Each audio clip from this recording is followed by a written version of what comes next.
ಹಾಕ್ತಿವಿ ನೋಡಿ, ಅದಕ್ಕೆ ಏನೇನೋ ಬಿಹೈಂಡ್ ಸ್ಟೋರಿ ಹಂಗೆ ಹಿಂಗೆ ಸೀರಿಯಸ್ ಆಗಿ ತಗೊಳಕ್ ಸಾಕಷ್ಟು ವಿಚಾರಗಳಿದೆ ಜೀವನದಲ್ಲಿ. ಯಾವ್ದು ಲೈಟ್ ಆಗಿ ತಗೋದು, ಎಂಜಾಯ್ ಮಾಡ್ಬೋದು, ಎಂಜಾಯ್ ಮಾಡಿ, ಲೈಕ್ ಮಾಡಿ, ಕಮೆಂಟ್ ಮಾಡಿ, ಇಷ್ಟ ಆದ್ರೆ ಶೇರ್ ಮಾಡಿ ಅಷ್ಟೇ. Thank you very much. ನಮ್ಮ ಜೊತೆ ಮಾತನಾಡೋದಕ್ಕಾಗಿ ನೀವು ಕೂಡ ಕರೆ ಮಾಡಿ ಮಾತಾಡ್ಬೋದು. ಯಾರೆಲ್ಲ ರೀಲ್ಸ್ ಮಾಡಿರ್ತೀರಿ ಕರೆ ಮಾಡಿ ಮಾತಾಡ್ಬೋದು. 7 ಕೋಟಿಯಷ್ಟು ಜನ ನೋಡಿದ್ದಾರೆ. ನಿಮ್ಗೆ ಅನ್ಸುತ್ತಾ 7 ಕೋಟಿಯಷ್ಟು ಜನ ನೋಡಿದ್ದಾರೆ ಅಂತೇಳಿ? ಒಂಥರ ಆಶ್ಚರ್ಯ, ಟ್ರೆಂಡ್ ಆಗ್ಬಿಟ್ಟಿದೆ. ಫುಲ್ ಕರ್ನಾಟಕನೇ ಟ್ರೆಂಡ್ ಇವಾಗ. ಎಲ್ಲೇ ನಾವು ಈಗ ನಾನು ಯಾರಿಗಾರ ಸಿಕ್ಕಿದ್ರು ಸೆಟ್ಗೆ ಹೋಗೋಣ ಅದು ಪ್ಲೇ ಮಾಡ್ರೋ. ಇದು ಅವ್ರು ಒರಿಜಿನಲ್ ಇನ್ನೊಂದು ಮಾಡಿದ್ದಾರೆ ಅವರು, ಆ ಹೆಣ್ಮಕ್ಳು ಫುಲ್ಲು ಅವ್ರದೇ ವಾಯ್ಸ್ ಅಲ್ಲಿ ಮಾಡಿದ್ದಾರೆ. ಇದು ಇದು ಇದು ಇದು ಹಾಗೆ ಪ್ಲೇ ಮಾಡಿ.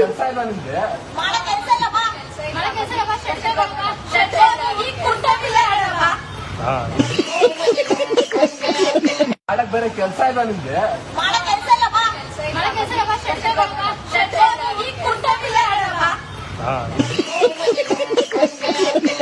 ಬೇರೆ ಕೆಲಸ ಇಲ್ಲ ನಿಮ್ಗೆ.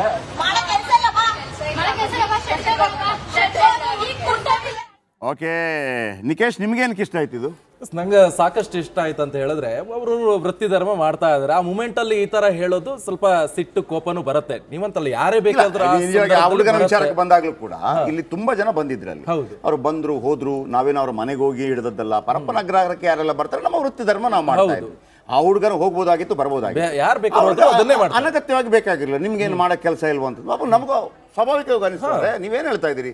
ನಾವು ಅದನ್ನ ಯಾವ ರೀತಿ ಮುಖ್ಯಮಂತ್ರಿಗಳಿಗೆ ಪ್ರೆಷರೈಸ್ ಮಾಡ್ತಾ ಇದ್ದೀವಿ, ಅದನ್ನು ಬಿಡಬೇಡಿ ಸರ್, ಯಾರೇ ಆಗಿರ್ಲಿ ಮತ್ತೊಬ್ಬರಾಗಿರ್ಲಿ ಆ ಕುಟುಂಬಕ್ಕೆ ಸಿಗ್ಲಿ ಅಂತ ಹೇಳುವಾಗ ನಮ್ಮನ್ನ ಆ ಥರ ಪ್ರಶ್ನೆ ಮಾಡಿ ನಮ್ಗೆ ಅನ್ಸುತ್ತಾರೆ, ಹೌದು ನಮ್ಗೇನು ಕೆಲಸ ಇಲ್ಲ, ನಾವು ಬೆಳಗಿನ ರಾತ್ರಿ ತನಕ ಪಾಪ ಅಮ್ಮನ ಹುಡುಗ ಒಬ್ಬ ಸಾಯ್ತಾ ಇದ್ದ ಆ ಇದರ ಗಾಡಿ ಕೆಳಗೆ ಬಿದ್ದು ಎಲ್ಲ ಮಾಡ್ತಾ ಇದ್ದೀವಿ. ನಿಮ್ ಕೇಳಿ ಕೆಲಸ ಇಲ್ಲ ಅಂತಂದ್ರೆ ಅದನ್ನ ಅಷ್ಟೊಂದು ಉಡಾಫೆ ನಾವು ಅಷ್ಟೇ ಜೋರಾಗಿ ಅದನ್ನೇ ಜನ ಇಷ್ಟಪಟ್ಟೆ ರೀಲ್ಸ್ ಮಾಡಿದ್ರು, ಉಡಾಫೆ ಆಗಿ ಮಾತಾಡಿದ್ರು.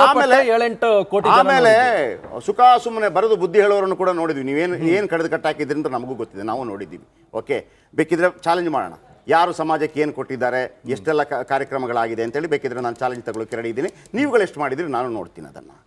ಅದು ಬಿಟ್ಟುಬಿಟ್ಟು ಇನ್ನೊಬ್ಬ ಹಾಕಿದ್ದ ಅದಕ್ಕೆ ಅವರು ಒಳ್ಳೆ ಬಟ್ಟೆ ಗಿಟ್ಟೆಲ್ಲ ಹಾಕ್ತಾರೆ. ಇದೆಲ್ಲ ಫ್ರಸ್ಟ್ರೇಷನ್ ನಿಮ್ಮದು, ಅದನ್ನೇನು ಮಾಡೋಕ್ಕಾಗಲ್ಲ. ಒಳ್ಳೆ ಸಬ್ಜೆಕ್ಟ್ ಕೆಲವರು ಹೇಳಿದರು, ನಾನು ಅದನ್ನು ಫೇಸ್ಬುಕ್ಕಲ್ಲಿ ಶೇರ್ ಮಾಡಿದಾಗ ಸಾಕು ಶೆಟ್ರೆ ಜಾಸ್ತಿ ಬೇಡ, ನಾನು ನಿಲ್ಲಿಸ್ಬಿಟ್ಟೆ ಅದನ್ನು. ಆಮೇಲೆ ಯಾವ ರೀತಿ ಕಿಚಾಯಿಸೋರು ಇದೆಯಲ್ಲ, ನೀವು ಕಿಚಾಯಿಸೋರು ಇದ್ರೆ ಬನ್ನಿ, ನನಗೂ ಕಿಚಾಯಿಸೋಕ್ಕೆ ಬರುತ್ತೆ, ಆ ಪ್ರಶ್ನೆ ಅಲ್ಲ.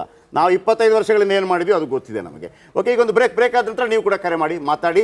ನೀವು ರೀಲ್ಸ್ ಮಾಡಿದರೆ, ನೀವು ಎಂಜಾಯ್ ಮಾಡಿದರೆ ಎಂಜಾಯ್ ಮಾಡಿ ಅಷ್ಟೇ, ಎಂಜಾಯ್ ಮಾಡಿ ಅಷ್ಟೇ, ಬೇರೆ ಯಾವುದೂ ಅಲ್ಲ. ಯಾವತ್ತೂ ಕೂಡ ಸಂತೋಷ ಹಂಚೋರು ಎಲ್ಲೂ ಸಿಗೋದಿಲ್ಲ, ಎಲ್ಲ ಕಷ್ಟ ಹಂಚೋರೇ ಸಿಗೋದು.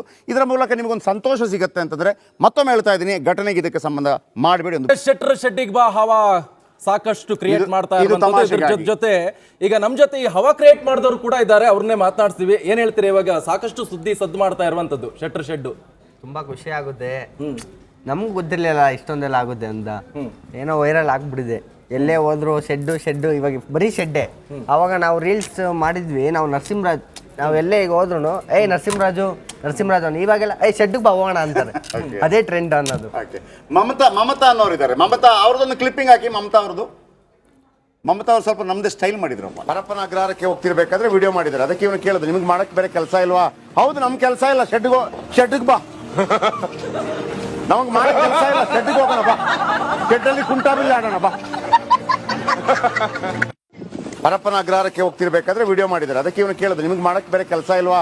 ಹೌದು, ನಮ್ ಕೆಲಸ ಇಲ್ಲ, ಶೆಡ್ಗೆ ಬಾ, ನಮಗೆ ಮಾಡಕ್ಕೆ ಕೆಲಸ ಇಲ್ಲ, ಶೆಡ್ಗೆ ಹೋಗೋಣ ಬಾ, ಶೆಡ್ಡಲ್ಲಿ ಕುಂಟಾಬಿಲ್ಲ ಆಡೋಣ ಬಾ. ಒನ್ಸ್ ಅಗೇನ್ ಮಮತಾ ಇದ್ದಾರೆ ನಮ್ಮ ಜೊತೆ.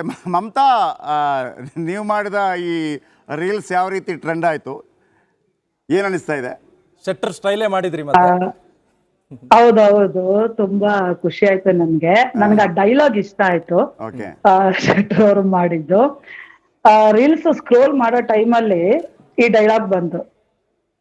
ಇದು ಬಂದಾಗ ನನ್ಗೆ ಎಷ್ಟು ಖುಷಿ ಆಯ್ತು ಅಂತಂದ್ರೆ, ಫಸ್ಟ್ ಟಕ್ ಅಂತ ಓಡೋಗಿ ಪ್ಯಾಂಟ್ ಶರ್ಟ್ ಹಾಕೊಂಡು ಸ್ವಲ್ಪ ನ್ಯೂಸ್ ರಿಪೋರ್ಟರ್ ಹೇಗೆ ಇರ್ತಾರಲ್ಲ, ಸೊ ಆ ಸ್ಟೈಲ್ ಅಲ್ಲೇ ಒಂದ್ ಸ್ವಲ್ಪ ಮಾಡೋಣ ಅಂತ ಅಂದ್ಬಿಟ್ಟು ರೀಲ್ಸ್ ಮಾಡಿ ಪೋಸ್ಟ್ ಮಾಡಿದೆ. ನನ್ಗೂ ಒಳ್ಳೆ ವ್ಯೂಸ್ ಕಮೆಂಟ್ಸ್ ಕೂಡ ಬಂತು. ತುಂಬಾ ಇಷ್ಟ ಆಯ್ತು. ಆ ಒಂದ್ ಇದಕ್ಕೆ ಶೆಡ್ಗೆ ಹೋಗೋಣ ಬಾ ಅಂತ, ಅದು ಸ್ವಲ್ಪ ಗ್ಯಾಪ್ ಕೊಟ್ಟು ಶೆಡ್ಗೆ ಹೋಗೋಣ ಬಾ ಅಂತ, ಅದು ತುಂಬಾ ಇಷ್ಟ ಆಯ್ತು ನನಗೆ.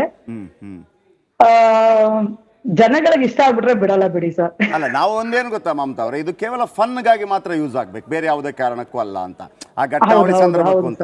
ಈಗ ನಾನು ನಿಮ್ಮ ಹತ್ರ ಕೇಳ್ತಾ ಇರೋದು, ನಿಮ್ಗೆ ಈ ಇದನ್ನ ನೀವು ರೀಲ್ಸ್ ಮಾಡುವಾಗ ನಿಮಗೆ ಆ ಘಟನಾವಳಿ ಬಗ್ಗೆ ತಲೆ ಓಡ್ತಾ ಇತ್ತಾ ಅಥವಾ ಇದೊಂದು ನಗು ಬರಿಸುವಂತ ವಿಷಯ ಅಂತ ತಲೆ ಓಡ್ತಾ ಇತ್ತಾ? ಸರ್ ನಾನು ಇಲ್ಲಿ ಈ ಘಟನೆನ ನಾನು ತಗೊಂಡೇ ಇಲ್ಲ ಮನ್ಸಿಗೆ. ಯಾಕಂತಂದ್ರೆ ಇವಾಗ ನ್ಯೂಸ್ ಅಲ್ಲಿ ನೋಡುವಾಗ ಅದು ಒಂದು ಬೇರೆ ಫೀಲ್ ಬರ್ತಾ ಇತ್ತು ನಮ್ಗೆ. ಇವಾಗ ನಿಮ್ಮ ಒಂದು ಕ್ಲಿಪ್ಪಿಂಗ್ಸ್ ನ ತಗೊಂಡು ಅದಕ್ಕೆ ಒಂದು ಫನ್ನಿ ಸೌಂಡ್ ನ ಆಡ್ ಮಾಡಿ ರೀಲ್ಸ್ ಮಾಡುವಾಗ ಅದು ಒಂದು ಬೇರೆ ತರ ಕಾಣಿಸುತ್ತೆ. ಸೊ ಮಾಡಕ್ಕೆ ಕೆಲಸ ಇಲ್ಲ ನಿಮ್ಗೆ ಅಂತ ಅಂದಿದ್ದು ಅದು ಯಾರಿಗಾದ್ರೂ ಬೇಜಾರಾಗುವಂತ ವಿಚಾರನೇ. ಇವಾಗ ನಮ್ಗೂ ಹೇಳ್ತಾರೆ ನಿಮ್ಗೇನ್ ಮಾಡಕ್ಕೆ ಕೆಲಸ ಇಲ್ವಾ ರೀಲ್ಸ್ ಮಾಡ್ಕೊಂಡು ಅಂತ. ನಾವೆಲ್ಲಾ ಕೆಲಸ ಮಾಡ್ಬಿಟ್ಟೆ ರೀಲ್ಸ್ ಮಾಡೋದು ಅಲ್ವಾ. ಸೊ ಹಾಗಾಗಿ ನಾನು ನೀವು ಹೀಗೆ ಕೈಯ ಶೆಡ್ಗೆ ಅಂತ ಅಂದ್ಬಿಟ್ಟು ನೆಕ್ಸ್ಟ್ ಮೂಮೆಂಟ್ ಇಂದ ಶೆಡ್ಗೆ ಬಾ ಅದ್ರಲ್ಲಿ ಕುಂಟೆ ಬಿಲ್ಲೆ ಆಡೋಣ ಬಾ ಅಂತ ಹಿಂಗಂದ್ರಲ್ಲ, ನಂಗಂತೂ ಅದು ತುಂಬಾ ಇಷ್ಟ ಆಯ್ತು. ಸೊ ನಾನು ಮಾಡೋಣ. ನೀವು ಕುಂಟಾಬಿಲ್ಲ ಆಡಿದ್ರೆ ಕುಂಟಾಬಿಲ್ಲ ಆಡಿದ್ರೆ ಚಿಕ್ಕ ವಯಸ್ಸಲ್ಲಿ ನಮ್ದು ಅದೇ ಆಟ ಅಲ್ವಾ ಸರ್. ಆಮೇಲೆ ತುಂಬಾ ಜನ ಏನ್ ಗೊತ್ತಾ, ಅಲ್ಲಿ ನಮ್ಮ ಚಿತ್ರದುರ್ಗದಲ್ಲಿ ಅರಸ್ ಅಂತ ನಮ್ಮ ಫ್ರೆಂಡ್ ಇದ್ದಾರೆ, ಅವರು ಹೇಳಿದ್ರು ಅಣ್ಣ ಕುಂಟಬಿಲ್ಲೆ ಮರ್ತೋಗಿದೆ ಜನಗಳಿಗೆಲ್ಲ, ಅದು ನಮ್ಮ ಕ್ರೀಡೆ, ನಾನು ಅದನ್ನ ರಾಜ್ಯ ಮಟ್ಟದ ಕ್ರೀಡೆ ಮಾಡ್ತೀನಿ ಅಂತೇಳಿ. ಓಕೆ ಮಾಡೋಣ ಅಂತ ಹೇಳಿದೀನಿ ನಾನು. ಸೊ ಹಾಗಾಗಿ ಪ್ರತಿಯೊಂದರಲ್ಲೂ ಕೂಡ ಪಾಸಿಟಿವ್ ಹುಡ್ಕೋಣ ಅಂತ. ಹೌದು ಸರ್, ಪಾಸಿಟಿವ್ ಹುಡುಕ್ಬೇಕು. ನಮ್ಮ ಒಂದು ಹಳ್ಳಿ ಗಾಡಿನ ಏನ್ ಆಟಗಳೆಲ್ಲ ಇತ್ತಲ್ಲ ಸರ್, ಅದು ಮತ್ತೆ ಬರ್ಬೇಕು. ಯಾಕಂತಂದ್ರೆ ಇವತ್ತಿನ ಕಾಲದಲ್ಲಿ ಮಕ್ಳು ನೋಡಿದ್ರೆ 3 ಹೊತ್ತು ಮೊಬೈಲ್ ಇಟ್ಕೊಂಡೇ ಕೂತಿರ್ತಾರೆ. ಸೊ ಅದು ಮಕ್ಕಳಿಗೆ ಆರೋಗ್ಯ ಅಲ್ಲ. ನಿಮ್ಮಿಂದ ಇದು